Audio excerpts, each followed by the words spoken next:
آپ نے خود کہا ہے کہ پولیٹیکل سٹیبلٹی کے بغیر اکنامک سٹیبلٹی نہیں آنی، لیکن اب کہا یہ جا رہا ہے کہ اکنامک، اچھا آج کچھ قیمتوں میں کمی کی گئی ہے، لیکن ساتھ ساتھ دیگر جو ابھی یوٹیلیٹی بات ابھی گرفتاری پہ بات کریں، مجھے یہ بتائیے کہ کیا مستقبل قریب میں پریس کانفرنس سامنے آئے گی چودھری پرویز الہی کی بھی؟ کسی کی بھی آ سکتی ہے، اتنے لوگوں کی آ گئی ہے تو پرویز الہی صاحب کی بھی آ جائے گی تو کیا فرق پڑے گا، لیکن سوال یہ ہے کہ کیا ان کے جانے سے پی ٹی آئی ختم ہو جائے گی، یہ ایک سوال تو رہے گا نا، وہ دیکھنا پڑے گا، اور کیا واقعی پرویز الہی صاحب پریس کانفرنس کریں گے؟ میں ذاتی طور پہ سمجھتا ہوں کہ پرویز الہی صاحب ابھی اسی جماعت میں رہیں گے جہاں وہ اس وقت کھڑے ہیں، وہ کوئی پریس کانفرنس اس طرح سے ہونے والی نہیں ہے۔ اب سوال یہ ہے، میں پھر وہ آپ سے سوال اٹھا رہا ہوں جو آپ نے اٹھایا تھا کہ کیا اس طرح کے عمل سے پاکستان میں پولیٹیکل سٹیبلٹی آئے گی؟ پہلا سوال تو یہ ہے نا، اس پولیٹیکل سٹیبلٹی کو ریلیٹ کر کے پھر آپ نے اکنامک سٹیبلٹی کی طرف جانا ہے نا، وہ تو ابھی ہمیں نظر نہیں آ رہی نا۔ تو یہ جو ساری باتیں ہمارے پاس چل رہی ہیں اور کہا جا رہا ہے کہ اب ہم یہ کریں گے تو یہ نہیں کریں گے، کل وہ وہی رہے ہیں جو کل تک وہ کر رہے تھے، اور آج بھی انہوں نے وہی کیا ہے جو کل وہ کر رہے تھے۔ ٹھیک ہے نصیر واگا صاحب، کیا تفصیلات ہیں اس گرفتاری کی؟ کب سے مطلوب تھے؟ کون سا مقدمہ ہے اینٹی کرپشن کا جس میں یہ مطلوب تھے؟ اور کافی دن سے جو ہے چھاپے بھی مارے جا رہے تھے ان کے گھر پر، اور سرچ وارنٹس بھی نہیں تھے بعض اوقات پولیس کے پاس، کبھی تھے بھی۔ کیا تفصیلات ہیں آپ کے پاس؟ دیکھیں، یہ جو مقدمات ہیں یہ اینٹی کرپشن جو ہے منڈی بہاؤدین اور گجرات انہوں نے درج کر رکھے تھے جب پرویز الہی وزیر اعلیٰ پنجاب تھے، اور یہ وہ دور ہے جب اسمبلیاں ڈیزالو کرنے کی باتیں ہو رہی تھیں، اور یوں لگ رہا تھا کہ پرویز الہی بہت کم عرصے کے لیے شاید چیف منسٹر رہیں گے، اور تاریخ آتی جا رہی تھی اسمبلیاں ڈیزالو کرنے کی، تو بہت ہی عجلت میں اور بہت ہی جلدی میں گجرات کو ڈسٹرکٹ بنایا گیا، اور اس کے لیے اربوں روپے کے جو فنڈز ہیں وہ ریلیز کیے گئے۔ جیسے یہ فنڈز ریلیز ہوئے، اس پہ اس وقت بھی بہت سارے لوگوں نے انگلیاں اٹھانی شروع کر دی کہ یہ طریقہ کار غلط ہے۔ عدالت میں بھی چیلنج ہوا، جی عدالت میں بھی بالکل چیلنج ہوا تھا، آپ نے درست کہہ رہے۔ اچھا، پھر اس علاقے سے بھی ایک ریزنمنٹ آئی، آگے سے رد عمل آیا کہ جی بہت بڑا ایک ایسا علاقہ تھا جو کاٹ کے گجرات میں ڈالا جا رہا تھا، اس پہ بھی لوگوں کی بہت ساری ریزرویشنز تھی، لیکن ان سب کو پسے پش ڈال کر پرویز الہی صاحب نے آنن فانن فٹافٹ گجرات کو ضلع ڈکلیئر کیا، اور ان کے لیے فنڈنگ یعنی بوریوں کے منہ کھول دیے۔ سچ تو یہ ہے، اور اس کے بعد یہ باتیں ہو رہی تھیں کہ یہ جو طریقہ کار اختیار کیا گیا ہے پیسہ دینے کا، بلکہ میں کہوں گا پیسہ لٹانے کا، یہ درست نہیں ہے۔ اس میں بہت سارے لوگوں کے پیٹ بھرے گئے، اور جو وہاں پہ ٹھیکیدار تھے وہ بھی من پسند لوگوں کو بہت بڑے ٹھیکے الاٹ کیے گئے۔ ایک بات آپ یاد رکھیے گا، جب سرکاری خزانے سے پیسے باہر نکل جاتے ہیں نا تو وہ واپس نہیں آتے، خاص طور پر اس طرح کی فنڈنگ، جب اس طرح کے فنڈز ہوتے ہیں ضلع بنانے کے لیے، وہ پیسہ تو سارا چلا گیا، اب اربوں روپے تھے۔ اس کے بعد جیسے ہی پرویز الہی صاحب جو ہے وزارت اعلیٰ سے ہٹے تو اینٹی کرپشن پنجاب نے وہاں کے سے سارا ریکارڈ اکٹھا کیا، اور اس ڈسٹرکٹ میں پرویز الہی کے خلاف مقدمہ درج کیا کہ انہوں نے یہ سارا کام غلط کیا، اور یہ پیسے انہوں نے غلط جاری کیے ہیں۔ غالباً اس کا طریقہ کار پر بھی بہت اعتراضات اٹھائے گئے کہ جی یہ بھی غلط طریقے سے پیسہ دیا گیا ہے، اور بہت بڑی اماؤنٹس جو تھیں وہ انہوں نے دی۔ اچھا، اب وہ مقدمہ چل رہا تھا، پرویز الہی صاحب کے گھر پہ 2-3 دفعہ چھاپے مارے گئے، وہ گرفتار نہیں ہو رہے تھے، پھر انہوں نے ضمانت کرا لی، آج ان کی وہ ضمانت بھی خارج ہو گئی تھی۔ اینٹی کرپشن حکام کا کہنا ہے کہ جو انہوں نے میڈیکل سرٹیفکیٹ دیا تھا پرویز الہی نے وہ بھی جعلی تھا، لہٰذا یہ تو ایک ضمنی بات ہے، لیکن ان کی جو ضمانت تھی وہ خارج ہو چکی، وہ پیش نہیں ہوتے۔ جب بندہ کوئی عدالت میں پیش نہیں ہوتا تو آٹومیٹیکلی اس کی ضمانت خارج ہو جاتی ہے۔ میں آپ کو بتاؤں کہ اگر یہ آج عدالت میں پیش ہو جاتے، عدالتوں میں نا یہ ان کی ایک روٹین ہے کہ جب بندہ پیش ہو جائے نا تو وہ اس کو کوئی نہ کوئی ریلیف دے دیتے ہیں، شاید ان کو تھوڑا سا ٹائم اور مل جاتا، لیکن میرے ذرائع نے بتایا کہ پرویز الہی اب عدالت میں اس لیے نہیں جا رہے تھے کہ ان کو یہ لگ رہا تھا کہ جیسے ہی میں منظر عام پہ آؤں گا، دیکھیں عدالت میں جانے کے لیے تو پرویز الہی نے اوپن ہونا ہی تھا نا، 2 راستے تھے، یا اسی طرح چھپ جاتے یا عدالت میں آ جاتے۔ اچھا، انہوں نے یہ سوچا کہ اگر میں اوپن ہو گیا، میں عدالت میں چلا گیا تو مجھے ایک اور مقدمے میں بھی انہوں نے گرفتار کر لینا، یہ گورنمنٹ کے لیے کوئی مشکل نہیں تھا، یہ بات طے تھی، لہٰذا پرویز الہی عدالت میں نہیں گئے، اور ان کی وہ ضمانت منسوخ ہو گئی آج، جس کے بعد میں ان کی تھوڑی سی آپ کو تفصیل بتانا چاہتا ہوں ناظرین کے انٹرسٹ کے لیے کہ یہ گرفتار کیسے ہوئے. پہلے جب گرفتاری ہوتی تھی اور پولیس اور سارے قانون نافذ کرنے والے ادارے کہتے تھے کہ اس کے موبائل فون کی لوکیشن گھر کی آ رہی ہے. اب یہ پتہ چلا ہے کہ فون وہیں ہوتا تھا لیکن پرویز لائی وہاں نہیں ہوتے تھے. اب انہوں نے کیا کیا آپ دیکھیں, پولیس نے ایک تھوڑا سا درمیان میں گیپ دیا, ان کو تھوڑا سا حوصلہ تسلی ہوا. پھر کیا ہوا کہ 4 لوگوں کے موبائل فون جو پرویز لائی کے بہت قریبی لوگ ہیں اور مجھے پتہ ہے وہ کس کس کے موبائل فون ہیں, ان کی لوکیشن انہوں نے ٹریس کی کہ اگر پرویز لائی اکیلے کا موبائل نہیں بھی آئے گا تو ہمیں یقین ہو جائے گا. یہاں انہوں نے مخبر کھڑے کیے ہوئے تھے نا ان کے گھر کے سامنے. پولیس جو تھی وہ نہر پہ بھی تھی اور اگلے گول چکر پر جو ان کے گھر کے آگے گلبرگ کی جنم وہاں بھی موجود تھی. فینس لگی ہوئی تھی. اب ہوا یہ کہ جو نفری وزیر اعلیٰ پنجاب صاحب آپ ایسے بتا رہے ہیں جیسے کسی ڈان کو گرفتار کرنے کے لیے سارا آپریشن. ہاں بالکل یہ ایسے ہی ہوا ہے.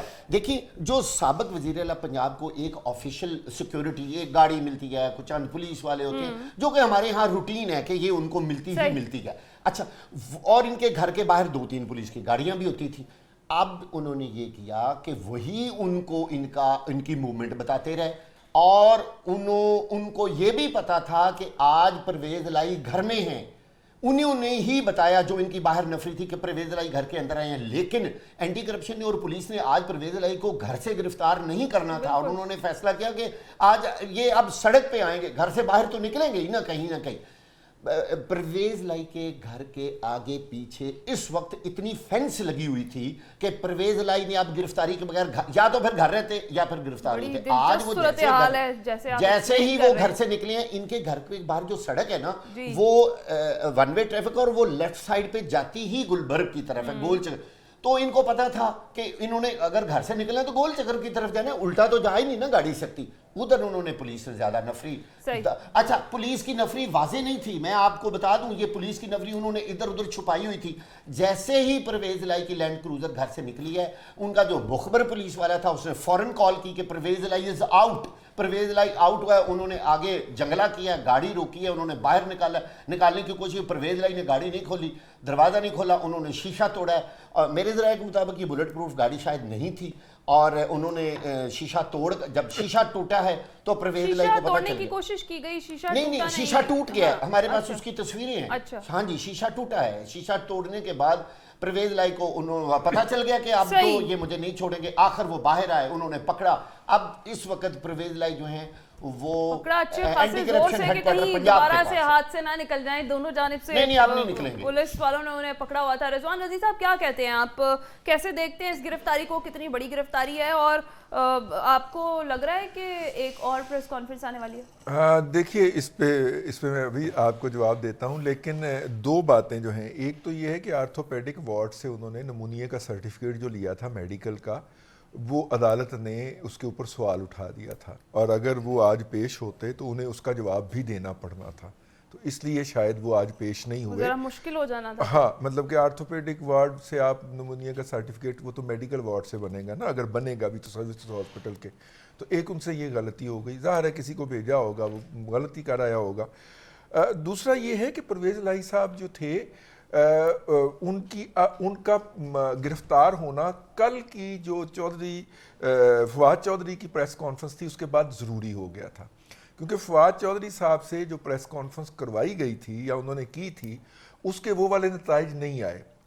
فواد چودھری صاحب نے جو دعویٰ کیا وہ 2 افراد کے بارے میں کہ شاہ محمود قریشی صاحب سے بات ہو گئی ہے اور اسد کیسر صاحب سے بات ہو گئی ہے, اور دونوں افراد نے آدھے گھنٹے کے اندر اندر ان کا ڈینائل جاری کر دیا کہ ان کی ہمارے سے کوئی کسی معاملے کے اوپر اتفاق ہوا ہے. رابطہ تو کا انکار تو نہیں ہوا لیکن اتفاق سے انکار ہو گیا. تو وہ جو ایک ہے کہ ایک ایسی پارٹی جس میں جو کہ عمران خان صاحب کا بیگیج نہ اٹھائے لیکن عمران خان صاحب کا ووٹ بینک اٹھا لے, کوئی ایسا گروپ تشکیل پا جائے جس کے اوپر جو ہے وہ عمران خان صاحب کی چھتر چھایا بھی ہو, ان کی مرضی بھی شامل ہو اس کی تشکیل کے اندر, لیکن 9 مئی ان کے اوپر نہ ہو, اس کو کھڑا کیا جائے. یہ والی کوشش ہو رہی ہے میں یہ پورے اس سینیریو میں. تو اب اس کو فواد چودھری صاحب نے لیڈ کرنے کی کوشش کی, ان کا پاؤں پھسل گیا تو اب چودھری صاحب اس کو میرا خیال ہے کہ لیڈ کریں گے، لیکن پریس کانفرنس ارلی نہیں آئے گی اگر ان کی پریس کانفرنس آتی بھی ہے، کیونکہ یہ معاملہ فواد چودھری صاحب کی ناکامی کے بعد گمبھیر ہو چکا ہے۔ اب یہ پریس کانفرنس جو ہے یہ اگلے 72 گھنٹے 48 سے 72 گھنٹے لے گی، ارلی نہیں ہوگی کہ بلکہ اس سے بھی زیادہ لے سکتی ہے۔ چودھری صاحب جو ہیں وہ اگرچہ 77 سال کے اندر ہیں لیکن انہوں نے ایک سیاسی جدوجہد کر رکھی ہے اور وہ نظر بند بھی رہ چکے ہیں۔ 12 اکتوبر 99 کو جب مارشاء اللہ لگا تھا تو کچھ عرصہ تک تو وہ اور شجاعت صاحب دونوں نظر بند بھی رہے تھے اور پھر قید میں بھی رہے تھے، تو رہ چکے ہوئے وہاں سے پھر ان کا جو بھی مذاکرات ہوئے تھے اس کے نتیجے کے اندر انہوں نے پی ایم ایل این چھوڑنے کا اعلان کیا تھا۔ تو میرا خیال ہے کہ یہ مذاکرات بھی تھوڑی دیر لگ سکتے ہیں، لیکن یہ پریس کانفرنس اگر ہوئی تو زیادہ امکان یہی ہے کہ چودھری صاحب سٹینڈ کریں گے عمران خان کے ساتھ، لیکن اگر پریس کانفرنس ہوئی تو یہ فواد چودھری والی پریس کانفرنس نہیں ہوگی، یہ لیتھل ہوگی۔ ٹھیک ہے، خالد فاروقی صاحب آپ کا کیا خیال ہے، آئے گی پریس کانفرنس؟ دیکھیے سارا کچھ ہو سکتا ہے، لیکن میرا اپنا یہ خیال ہے کہ جو گروپ بندی ہو رہی ہے پی ٹی آئی میں عمران خان کو مائنس فارمولے کے تحت، اس گروپ بندی میں پرویز الہی صاحب کس طرف جاتے ہیں؟ کیا وہ شاہ محمود صاحب کے ساتھ جاتے ہیں یا ان کے ساتھ باقی لوگ کچھ آتے ہیں؟ تو وہ ایک مضبوط دھڑا بن سکتا ہے۔ اب فواد چودھری کے بارے میں جیسا رضی صاحب نے کہا کہ یقینی طور پہ وہ کامیاب نہیں ہو سکے، لیکن پرویز الہی صاحب کے پاس یہ ابیلٹی ہے کہ وہ کچھ لوگوں کو اپنے پاس اکٹھا کر سکتے ہیں، وہ ماضی میں ایسا کرتے رہے ہیں، اور اگر ان کو شاہ محمود کی سپورٹ مل جاتی ہے تو وہ کم از کم پنجاب کی پالیٹکس میں ایک بڑا بنیادی کردار ادا کر سکتے ہیں۔ اور یہ کردار میرا اپنا یہ خیال ہے کہ اب جتنے بھی گروپ بنیں گے وہ سارے کے سارے گروپ ایک بات پہ متفق ہو جائیں گے، اور بدقسمتی کی بات یہ ہوگی کہ وہ مائنس عمران فارمولہ ہوگا۔ عمران خان اب کس گروپ کے ساتھ چلنا پسند کرتے ہیں اس کے بعد یہ دیکھنے کی بات ہے۔ کیا ان کو شاہ محمود قریشی جن کو وہ اپنا جانشین بنا چکے ہیں پہلے ہی، پرویز الہی جن کو وہ اپنی پارٹی کا صدر بنا چکے ہیں، یہ لوگ قبول ہیں، یا پھر وہ لوگ جنہوں نے ان سے بالکل الگ ہو کے دوسری طرف جا کے پریس کانفرنسیں کر دی، اور آنے والے دنوں میں وہ شاید اپنے سابق لیڈر کے خلاف باقاعدہ طور پہ میڈیا میں آ کے پریس کانفرنسیں بھی کریں اور دوسرے گروپوں کے ساتھ اتحاد بھی کریں یا ڈائلاگ کریں۔ یہ بات ہے سیاسی طور پہ پرویز الہی صاحب کے حوالے سے اور ان کے کسی بھی ممکنہ گروپ کے حوالے سے۔ باقی جو ان پہ یہ الزامات ہیں، یہ الزامات دیکھیے پچھلے 4-6 مہینے میں بہت شدت سے تھے، جب ان کی اسمبلی ڈیزالو ہونے والی تھی، جو گجرات ڈبیر کو بنانے والا معاملہ تھا، فنڈز وہاں ایلوکیٹ کرنے والا معاملہ تھا، اس میں یقینی طور پہ بڑی بے احتیاطی ہوئی ہے، اور اس بے احتیاطی کی وجہ سے، لیکن یہ جو گرفتاریاں ہیں یہ ان بے احتیاطیوں کی یا فنڈز کے غلط استعمال کی وجہ سے شاید نہیں ہو رہی، بلکہ یہ تو ایک پولیٹیکل انجینئرنگ کا ایک کمال ہے۔ اگر یہ پرویز الہی صاحب آج کوئی ایسی لائن اختیار کر لیتے ہیں جہاں پہ حکومت کو یہ خیال آتا ہے کہ یہ عمران خان یا پی ٹی آئی چیئرمین کے لیے، سابق چیئرمین کے لیے ڈیمیج کا باعث بن سکتے ہیں، تو ہو سکتا ہے کہ وہ سارے جتنے بھی ان کے اوپر الزامات ہیں، جو بھی ان کو چارجز ان کے اوپر الزامات لگائے جائیں گے، وہ سارے پھر واپس لے لیے جائیں یا کمزور پڑ جائیں یا ان پہ کوئی تفتیشی عمل یا تحقیقاتی عمل ہو ہی نہ۔ خالد فاروقی صاحب، میں سابق چیئرمین غلطی سے کیا گیا، میں ان کا جیسے ابھی خبر تو نہیں آ گئی آپ کے پاس، احتیاط کر رہے تھے کہ وہ دیکھیں جب جانشین کو بنا دیتا ہے نا جی اپنا، وہ سابق چیئرمین ہو جاتا ہے۔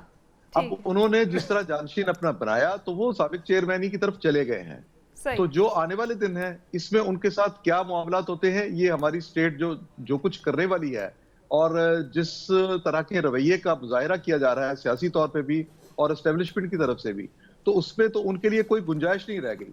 اب تو ان کے لیے یہ ہے کہ وہ سروائیو کتنا کر پاتے ہیں، کب تک کر پاتے ہیں، کیا وہ اپنے جو ان پہ الزامات لگیں گے کیا ان کا مقابلہ کریں گے، پارٹی کو اکٹھا رکھ سکیں گے، الیکشن میں حصہ لے سکیں گے، الیکشن میں پارٹی کو حصہ لینے دیں گے، ان کی پارٹی الیکشن میں پرفارم کیا کر پائے گی، ان کی پارٹی اقتدار حاصل کر سکے گی یا نہیں کر سکے گی۔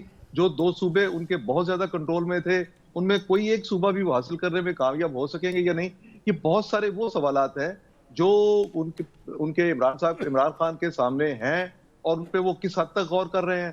پر میرا خیال ہے ابھی تک وہ اپنے مائنڈ سیٹ میں، مخصوص مائنڈ سیٹ میں ہیں جہاں پہ وہ کمیٹیاں بنا کے پھر تجربے کرنا چاہتے ہیں، جہاں وہ اپنے آپ کو پھر طاقتور سمجھ رہے ہیں، جہاں ان کا خیال ہے کہ لوگ جھکے ہوئے آئیں گے اور ان سے مذاکرات کی ڈیل نہیں کریں گے، بھیک مانگیں گے۔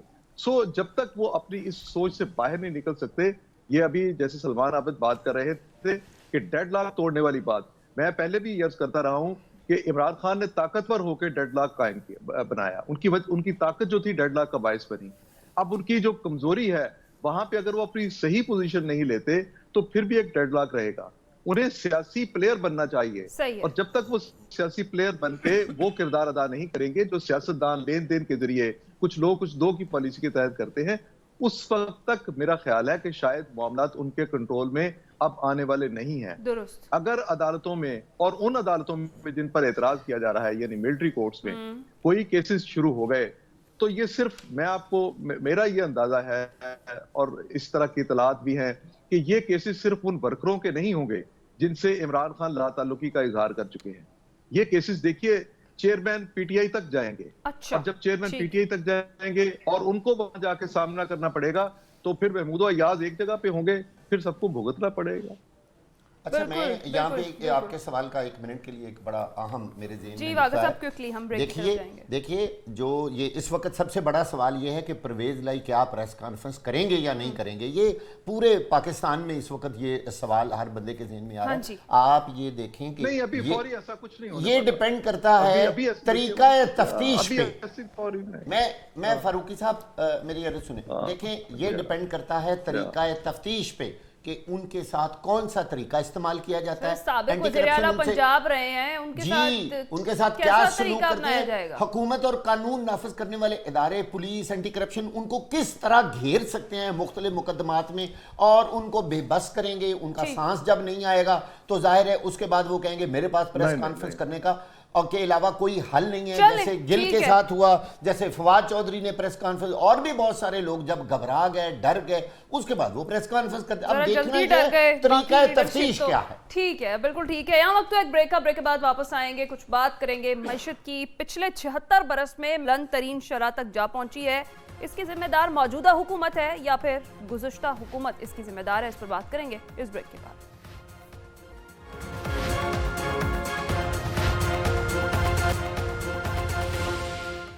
ویلکم بیک ناظرین. ڈالر کو ریورس گیئر لگ گیا ہے. اوپن مارکیٹ میں روپیہ مستحکم ہوتا دکھائی دے رہا ہے. اس کے برعکس مہنگائی کی شرح 76 سال میں بلند ترین سطح پر جا پہنچی ہے. ان حالات کا ذمہ دار کون ہے؟ معیشت کی بدحالی کا ذمہ دار کون ہے؟ موجودہ حکومت یا پھر گزشتہ حکومت اس کی ذمہ دار ہے؟ جی سلمان عابد صاحب. دیکھیے سابقہ حکومت پہ جتنے مرضی آپ الزامات لگا دیں، اب بنیادی جواب تو موجودہ حکومت کو دینا ہے. اسحاق ڈار صاحب اس قوم پر جس طریقے سے ایک بڑے بوجھ کے طور پر، عذاب کے طور پہ نازل ہوئے ہیں، اس کی سزا بھی یہ قوم بھگت رہی ہے. جتنی مرضی وہ پریس کانفرنسیں کریں، جتنا غصے میں آ جائیں، جتنا مرضی جرنلسٹوں کو لتاڑ دیں، اگر ان کا خیال ہے کہ اس سے اس حکومت کی کوئی نیک نامی ہو سکتی ہے، وہ تو ہونے والی نہیں ہے. یہ ڈالر نیچے چلا گیا ہے، ڈالر اوپر چلا جائے گا، روس سے تیل آ جائے گا، برادر اسلامی ملک پیسے دے دیں گے، IMF سے معاہدہ ہو جائے گا. بنیادی نوعیت کا سوال یہ ہے کہ کیا عام آدمی کو ریلیف مل سکے گا، اور عام آدمی کو ریلیف دینے کے لیے اس وقت حکومت کے پاس کیا آپشنز ہیں، یہ سوال. دوسری بات یہ ہے کہ آپ نے 9 تاریخ کو یا 10 تاریخ کو بجٹ پیش کرنا ہے. اب آپ کے پاس بھی 2 ہی آپشن ہیں. ایک یہ کہ IMF کی کنڈیشنز کو بنیاد بنا کر ان کو راضی کر کے آپ نے بجٹ دینا ہے، تو پھر اس کا مطلب ہے ایک بہت بڑا ریلا عذاب کا وہ پھر مزید لوگوں پر آئے گا. اور دوسری بات یہ ہے کہ آپ IMF کو نظر انداز کرتے ہیں تو پھر وہاں سے معاملہ سارا خراب ہوتا ہے. خبر تو یہ ہے کہ حکومت نے IMF سے موجودہ قرض پروگرام جو ہے وہ نامکمل ہی ختم کرنے کا فیصلہ. چلیں وہ ختم کر کے دیکھ لیں، پتہ چل جائے گا وہ کیا کرتے ہیں. عمران خان صاحب نے بھی بڑے دعوے کیے تھے، وہ بھی ہم دیکھ لیتے ہیں. دوسری بات یہ ہے کہ آپ نے کیونکہ الیکشن میں بھی جانا ہے اس سال، تو آپ کو ایسا بجٹ دے دیں، اس میں ایسا اعداد و شمار کے اندر ہیرا پھیری کریں کہ جس سے سارا ترتیب اس کی خراب کر دیں، وقتی طور پہ فائدہ اٹھانے کی کوشش کریں. اس سے بھی IMF جیسے ادارے جو ہیں وہ آپ سے نالا ہو جائیں گے. تو میرا خیال یہ ہے کہ بنیادی طور پر اس وقت کوئی ایسا ریموٹ کنٹرول حکومت کے پاس نہیں ہے کہ اگر حکومت لوگوں کو ریلیف دینا چاہے، جو کہ دینا چاہتی ہوگی، خواہش ہوتی ہے ہر حکومت کی، اور خاص طور پہ الیکشن میں جانے سے پہلے تو ہر ایک حکومت کی خواہش ہوگی کہ وہ لوگوں کو ریلیف دیں، لیکن یہ بڑا ریلیف ملنے والا نہیں ہے. اگر آپ ایک چیز کی قیمت گرائیں گے تو 10 چیزوں کو آپ کو فردر اس قیمتوں کو اضافہ کر کے اس اماؤنٹ کو بیلنس کرنا پڑے گا، اور یہ آج کیا بھی ہے. آج یوٹیلیٹی سٹور نے جو اپنی لسٹ جاری کی ہے اس میں بے تحاشا قیمتوں میں اضافہ کر دیا ہے، ادھر سے کچھ چیزوں میں کمی کر کے بیلنس کر لیا ہے. اس لیے میں یہ سمجھتا ہوں، اور یہی وہ اس وقت بنیادی نقطہ ہے جس کی وجہ سے حکومت جو ہے انتخابات سے گریز کر رہی ہے، انتخابات میں نہیں جا رہی. اس کو پتہ ہے کہ انتخابات میں جانے کا مطلب کیا ہے، لوگوں کا رد عمل کیا آئے گا. اور میں آپ کو بڑے موثوق طریقے سے بتا رہا ہوں، 2-3 وفاقی وزراء کے ساتھ جو ہماری گفتگو ہوئی اس میں انہوں نے کہا کہ ہمارے پاس ہے کیا، پلے کیا ہے ہمارے جو ہم جا کے الیکشن لڑیں گے. کون سا ایسا کارنامہ ہم نے معاشی بنیادوں پر کر دیا ہے جس کی بنیاد پہ لوگ ہمیں ووٹ دیں گے. تو اس وجہ سے وہ زیادہ مشکل صورتحال جو اس وقت پڑی ہوئی ہے، اور اس کا کوئی شارٹ کٹ حل نہیں ہے. میں آپ کو بتاؤں، آپ تھوڑا سا ترتیب کر کے 19-20 کا فرق تو ڈال سکتے ہیں، لیکن کوئی بڑا فرق جو ہے نا اکانومی کے اندر وہ شاید اس طرح کی ترتیب نہیں آ آپ سکے. کیا باتیں کر رہے ہیں؟ نون لیگ نے دعویٰ کیا ہے کہ پنجاب میں 2/3 اکثریت لیں گے، اور جی وہ نون لیگ نے تو آپ بھول گئی نا، آپ تو یہ بھی بھول گئی کہ نون لیگ نے یہ بھی دعویٰ کیا تھا کہ جیسے ہی لندن سے فلائٹ جو ہے چلے گی پاکستان پہنچوں گا تو $180 ہو جائے گا. آپ نے یہ بھی بھول گئی، احسن اقبال نے کہا تھا کہ 3 مہینے کے اندر پاکستان اکانومی وائز جو ہے بڑا ترقی کرے گا، بڑا خوشحالی ہوگی. آپ یہ بھی بھول گئی کہ خواجہ آصف نے کیا کہا تھا. آپ یہ بھی بھول گئی شہباز شریف کی، مولانا فضل الرحمان کی، بلاول کی، زرداری کی جو مشترکہ پریس کانفرنس پہلی ہوئی تھی، اس میں انہوں نے قوم کو نوید سنائی تھی کہ 2-3 مہینے کے اندر اندر اس عوام کو بنیادی طور پہ فرق نظر آئے گا ہماری معاشی پالیسیوں میں اور جو ہے عمران خان کی حکومت کی پالیسیوں میں. فرق دیکھ لیا نا قوم نے، اور ایسا دیکھا ہے کہ بس اب آپ دیکھیے کہ دیکھتے ہی جا رہے ہیں، نکل کچھ نہیں رہا، نظر کچھ نہیں آ رہا. ایک اندھا پن ہے. خود پرائم منسٹر اعتراف کر رہے ہیں کہ جب میں رات کو سونے لگتا ہوں اور مہنگائی کی طرف دیکھتا ہوں تو میری نیند اڑ جاتی ہے، مجھے خوف آتا ہے، لوگوں کے پاس جاتے ہوئے میں سمجھ نہیں پاتا کہ کس طرح سے فیس کروں. تو مجھے لگ رہا ہے کہ کوئی بڑی تبدیلی معاشی کانٹیکس میں فی الحال نہیں آنے والی. چاہے اگلی حکومت بھی آ جائے، اس کے پاس بھی کوئی ایسی گدڑ سنگی نہیں ہوگی کہ وہ آ کے لوگوں کو کوئی فوری ریلیف دے سکے. صحیح ہے. میں نہیں بھولی، کچھ بھی نہیں بھولی، میں تو بلکہ یہاں بیٹھی ہی آپ سب کو یاد دلانے کے لیے ہوں. رضوان رضی صاحب، آپ کو کیا لگتا ہے جو ابھی مریم اورنگزیب صاحبہ کی ایک سٹیٹمنٹ ہے، وہ کہتی ہیں کہ معیشت کا تعلق سیاسی استحکام کے ساتھ جڑا ہے، تو کیا 1.5 سال کے بعد اب یہ یاد آئی ہے چیز؟ پہلے جب پاکستان تحریک انصاف، وہ تو شروع سے یہی رونا رو رہے تھے کہ جب تک سیاسی اسٹیبلٹی نہیں آتی ہے تب تک معیشت بہتر نہیں ہوگی. انتخابات کا معاملہ جو تھا وہ پس پوش ڈال دیا گیا حکومت کی جانب سے. دیکھیے یہ بات پہلے کئی دفعہ ہمارے دوست سلمان عابد صاحب نے بھی فرمائی ہے، جو آج مریم اورنگزیب صاحبہ نے کہی ہے. اور میں چونکہ مریم اورنگزیب جو ہیں وہ میری چھوٹی بہنوں کی طرح ہیں، ان سے تو میں اختلاف کر سکتا ہوں، سلمان صاحب سے نہیں کر سکتا. تو اب چونکہ مریم نے کہا ہے تو میں اس لیے اس سے اختلاف کرنے کی جسارت کر رہا ہوں. دنیا کے اندر میں آپ کو 101 اکانومیز بتا سکتا ہوں، ساؤتھ کوریا سے شروع کر کے بنگلہ دیش تک، جہاں پہ پولیٹیکل انسرٹینٹی بھی چل رہی تھی اور ساتھ میں اکنامک ڈیولپمنٹ بھی ہو رہی تھی. اور جیسے اکنامک ڈیولپمنٹ سسٹینیبل لیول پہ پہنچی ہے، ان کی پالیٹکس بھی سٹیبل ہو گئی ان ممالک کے اندر. ایک بات. دوسری بات یہ ہے کہ ایک بڑا مشہور ڈرامہ ہے سہیل احمد کا، مجھے 1 منٹ دیجیے گا. اس فیکا ان امریکہ، تو اس کا باپ بنا ہوتا ہے وہ جو ہے ڈرامے کے اندر، تو وہ کہتا ہے کہ تمہیں 14 مہینے ہو گئے ہیں، میں نے ورکشاپ پہ بھیجا ہوا ہے، تو تم نے اب تک کیا سیکھا ہے؟ تو کہندا ہوں میں سیدھا پہنچ نہیں جاتا ورکشاپ سے گھر.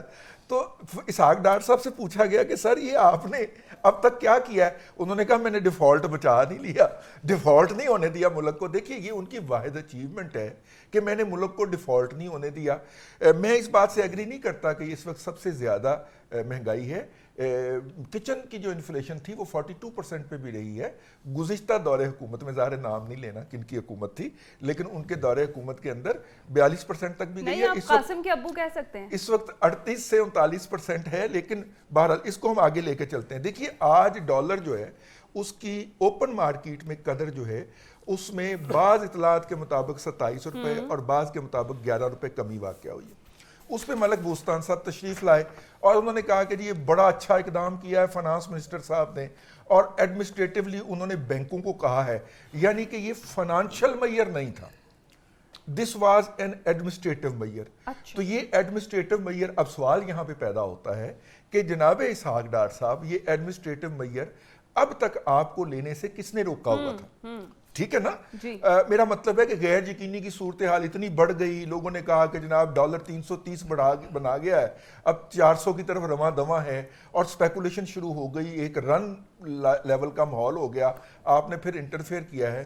تو بھائی یہ ڈالر جو ہے یہ 215 سے چلا 218 تک آیا, پھر 280 تک آیا, اب انٹر بینک کے اندر 286 ہے, اور اوپن مارکیٹ کے اندر یہ 300 کا لیول کراس کرتے ہوئے 330 پہ چلا گیا. اب آپ نے ایڈمنسٹریٹو میئر لیے تو پہلے کیوں نہیں لیے؟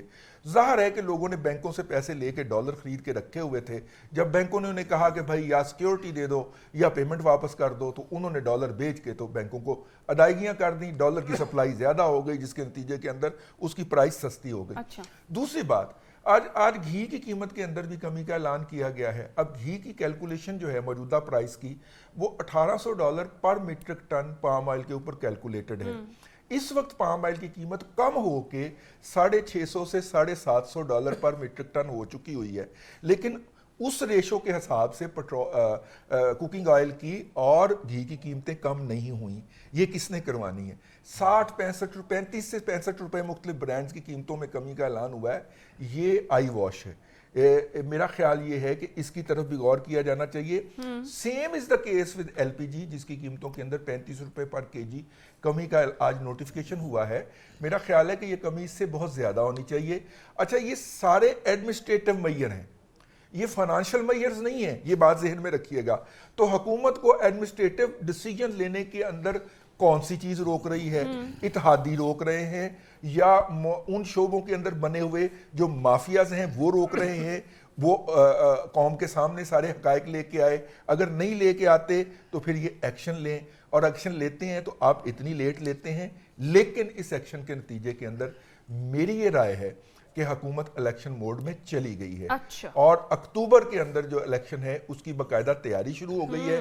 ان 4 مہینوں کے اندر کسی پارٹی کا نام نہیں لینا, پارٹی کا کسی پارٹی کا تیا پانچا کرنے کا بھی ارادہ ہے, کسی کو جیل بھیجنے کا بھی ارادہ ہے, کسی کے اوپر سیاسی سرگرمیوں پہ پابندی لگانے کا بھی ارادہ ہے, اور راستے کے اندر عدلیہ کھڑی ہوئی ہے. راستے میں عدلیہ کھڑی ہوئی ہے. تو ایسی صورت کے اندر یہ 4 مہینے جو ہوں گے یہ بڑے کروشل ہوں گے, اور میری اور سلمان عابد صاحب کی میڈیا کے اوپر بڑی ڈیمانڈ رہے گی. اور 4 مہینے میں انقلاب بھی آ جائے گا ان کے بقول. صحیح ہے, میں نے یہ کب کہا ہے یار, آپ کی اور میری بڑی ڈیمانڈ رہے گی میڈیا کے اوپر تبصرہ نگاری کے محاذ سے. سر انقلاب نہیں تو انتخاب تو آ ہی جائے گا. آگے چلتے ہیں. نصیر واگا صاحب, آپ کیا کہتے ہیں, کون ہے ذمہ دار مہنگائی کی بلند ترین جو شرح ہے اس وقت, موجودہ حکومت یا پھر گزشتہ حکومت؟ دیکھیے, ہمارے اس پینل میں رضی صاحب سے زیادہ معیشت کے بارے میں یقین سے کہتا ہوں. میں جب ایک پچھلے ٹی وی چینل میں تھا تو وہاں بھی رضی صاحب کو ہم اس حوالے میں گرو مانتے تھے, اور ماشاءاللہ ان کا بڑا لمبا. آج جو انہوں نے باتیں کی ہیں نا, یقین جانیں یہی بات تھی کہ یہ جو ایک ایڈمنسٹریٹو طریقہ کار اختیار کر کے, میں ذرا آسان لفظوں میں کہنا چاہتا ہوں کہ شاید بزور بازو مصنوعی طریقے سے یا چکر چلا کے کہا ڈالر کو نیچے کرو, یہ قیمت کم کر دو, یہ مطلب حقیقت میں مہنگائی کم نہیں ہوئی, کی گئی ہے اپنی ٹیکنیک سے, جس کو انہوں نے کہا ایڈمنسٹریٹیولی, اور یہی طریقہ غلط ہے. میں ایک اور آپ کو بات بتاتا ہوں. میں چند دن پہلے میرا ایک غیر ملکی بینک میں اکاؤنٹ ہے, وہاں میں نے دیکھا کہ پاکستانی کرنسی کے بہت زیادہ نئے نوٹ تھے. میں نے مینیجر سے پوچھا, میں نے نہیں غیر ملکی, ویسے پاکستان میں اس کی برانچ ہے, میں اس کا نام نہیں. اچھا, میں نے ان کو پوچھا کہ یہ اتنا نوٹ کہاں سے آ گیا ہے. مجھے اس نے کہا کہ آپ کچھ عرصہ بعد دیکھیں گے کہ اس ملک کے اندر افراط زر اس قدر ہو چکا ہوگا کہ یہ اتنا گورنمنٹ نوٹ چھاپ رہی ہے دھڑا دھڑ, 500,000 اور 5,000 کا نوٹ. وہ مینیجر صاحب مجھے کہتے ہیں ہمارے پاس روز گاڑیاں نئے نوٹوں کی آ رہی ہیں. میں کہا یار شاید نئے پرانے نوٹوں کو تبدیل کر کے انہوں نے کہا نہیں جی ہرگز نہیں. میں اس کی تصدیق کے لیے میں نے اسٹیٹ بینک آف پاکستان اپنے ایک دوست سے رابطہ کیا, وہاں سے بھی مجھے یہی جواب ملا. انہوں نے کہا جی کہ حکومت اس وقت اتنا زیادہ نوٹ چھاپ رہی ہے, آپ لوگوں کو پتہ جائے گا آنے والے وقت میں کہ ہو کیا رہا. اچھا, اب ہم اس بات پہ آ جاتے ہیں مہنگائی کی جو شرح. یہ شکر ہے کہ جو محکمہ ادارہ شماریات ہے اس کے اوپر حکومت کا کنٹرول ہے, لیکن یہ شاید ان کو صحیح اعداد و شمار جاری کرنے سے روک نہیں پا رہے. آپ دیکھیے, میرے لیے جو سب سے زیادہ خوفناک بات یہ ہے کہ شہروں میں مہنگائی کی شرح 48.1%, اور دیہی علاقوں میں 52.4%. ذرا اندازہ لگائیں کہ دیہی علاقوں میں اگر یہ مہنگائی اس قدر بڑھ گئی ہے تو ملک کہاں جا رہا ہے؟ ماہانہ بنیادوں پر مہنگائی کی شرح میں 1.58% اضافہ. یہ محکمہ شماریات کی میں آپ کو فگرز بتا رہا ہوں. اچھا، مہنگائی کی مجموعی شرح 38% تک پہنچ گئی. رواں مالی سال کے 11 ماہ میں مہنگائی کی شرح 29.16%. ذرا آپ لیول دیکھیں مہنگائی کا. ایک ماہ میں شہروں میں 1.50% اور دیہی علاقوں میں یہ ایک ماہ کی 1.69% مہنگائی میں اضافہ ہوا. اور یہ اعداد و شمار ہیں محکمہ ادارہ شماریات کے. ملک میں مہنگائی کی شرح 75 ایئرز میں اس وقت بلند ترین یہ شرح ہے. ٹھیک ہے بھائی، سارے لوگ تو جنگ و جدل لڑائیوں میں اس وقت بزی ہیں. سیاسی لڑائیاں، حکومت کی لڑائیاں، مقدمات کرنے، گرفتار کرنے، کسی کو آگے کسی کو پیچھے، مطلب مینج کر رہے ہیں اپنے. اس طرف کسی کی کوئی توجہ نہیں ہے کہ ملک کہاں جا رہا ہے، قوم کہاں جا رہی ہے، غریب کہاں جا رہا ہے، لوگ کس طرح پس رہے ہیں. آخری بات کروں گا. آپ یہ جو آپ دیکھ رہے ہیں پیٹرول پچھلی دفعہ 12، اس دفعہ 8 روپے ڈالر سدا. یہ کیا ہے؟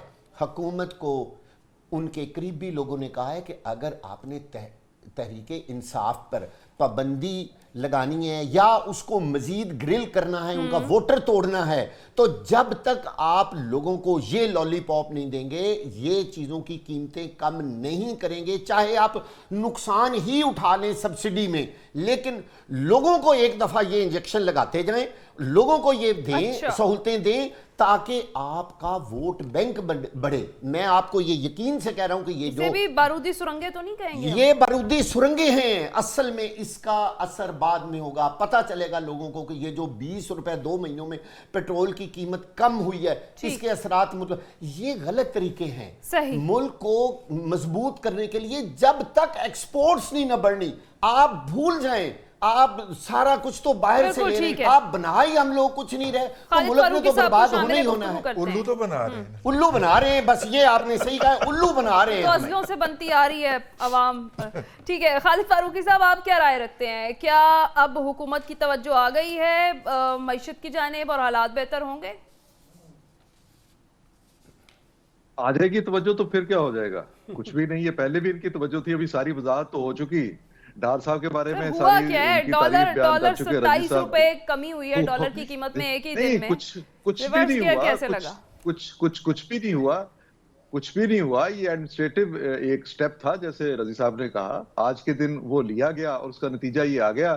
لیکن اس کا مطلب یہ ہے کہ آپ نے بینکوں کے جو غیر ملکی کرنسی نوٹ تھے وہ استعمال کرنا شروع کر دیے. کمرشل بینکوں کے جو تھے، جو اسٹیٹ کا زر مبادلہ کے ذخائر ہیں، وہ نہیں یہ ہوتے. بینکوں کو آپ نے پرمیشن دے دی کہ آپ اپنی پیمنٹس جو ہیں وہ انٹر بینک ریٹس پہ کر سکتے ہیں. اوپن مارکیٹ پہ آپ نے پریشر کم کیا. اس اوپن مارکیٹ پہ پریشر کم کرنے سے آپ کو ایک تاثر حکومت کو جو ملا اور عوام میں یہ جے جے ہو گئی کہ جناب ڈالر سستا ہو گیا.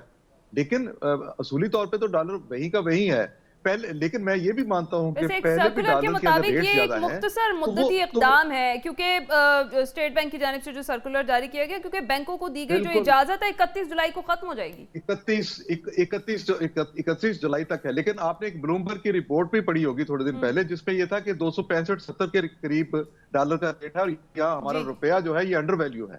تو روپے کو صحیح اس کی جگہ پہ رکھنا یہ حکومت کا کام ہوتا ہے. یہی اس کی مینجمنٹ ہوتی ہے جس میں ہماری وزارت خزانہ بری طرح فیل ہو رہی تھی. اب انہوں نے ایک سٹیپ اٹھایا ہے، وقتی طور پہ اس کا کچھ فائدہ ہوگا. پیٹرول انہوں نے سستا کیا، بجٹ کی تیاری کر رہے ہیں، الیکشن کی تیاری کر رہے ہیں. لیکن جو چیزیں حکومتوں کے کرنے کی ہوتی ہیں وہ بہتر گورننس بھی ہوتی ہے.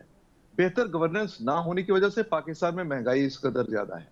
پاکستان میں مافیات کا راج ہے. کبھی گندم مافیا آتا ہے، کبھی چینی مافیا، کبھی آئل مافیا. اور یہ جتنا دکاندار طبقہ ہے اس کے اوپر کوئی پکڑ نہیں ہوتی. مصنوعی مہنگائی اور اصل مہنگائی، اس کی اگر آپ ریشو الگ الگ کریں گے تو آپ کو معلوم ہو جائے گا کہ ایک کسان، مثال کے طور پہ ہمیں یہ دیکھنا پڑے گا نا. ویسے سر ایک چیز میں ایڈ کر دوں، انٹرسٹنگلی ورلڈ سٹیٹس کے کچھ سٹیٹسٹکس جو ہیں وہ جاری کیے گئے ہیں، اس کے مطابق جنوبی ایشیا میں سستا ترین ملک ہے پاکستان.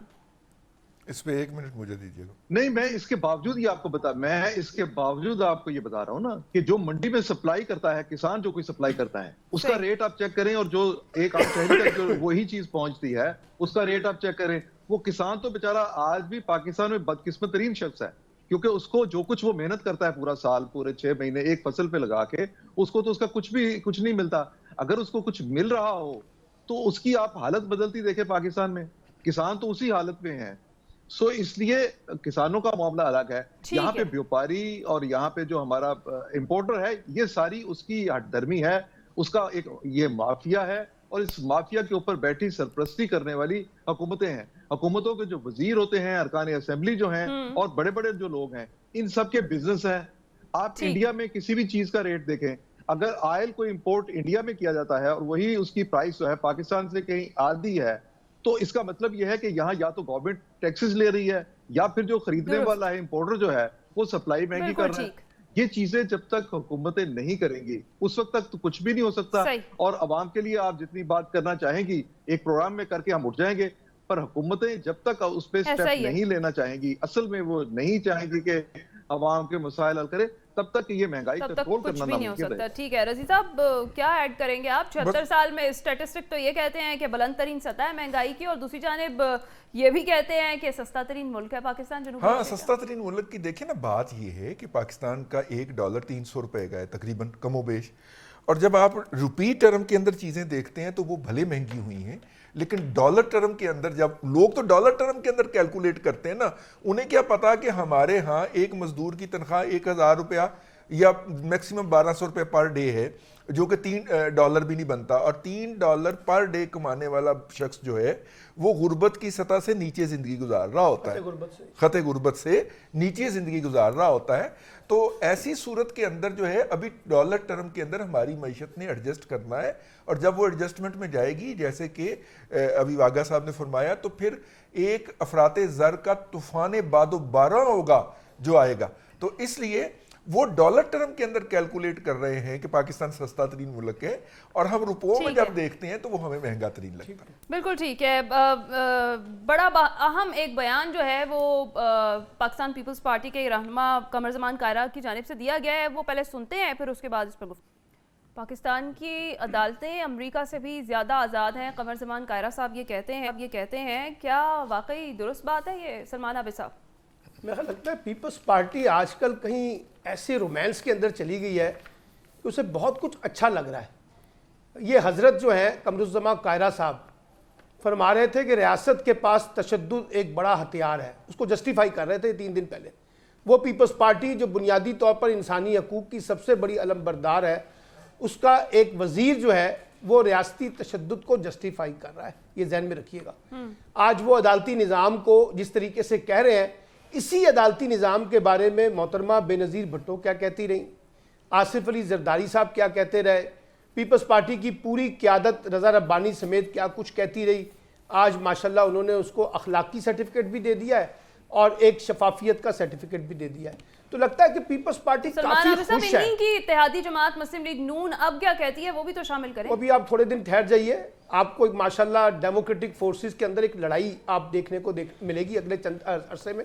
وہ پیپلز پارٹی اور مسلم لیگ نون کی، اور جو جس طرح کی پنجاب میں سیاست ہو رہی ہے، اور جس طرح سے آصف علی زرداری صاحب ڈیڑے لگا رہے ہیں، اور جس طرح سے جہانگیر ترین گروپ اور مسلم لیگ کاف بن رہا ہے، مسلم لیگ نون کے اندر ایک نئی فرسٹریشن جنریٹ ہو رہی ہے.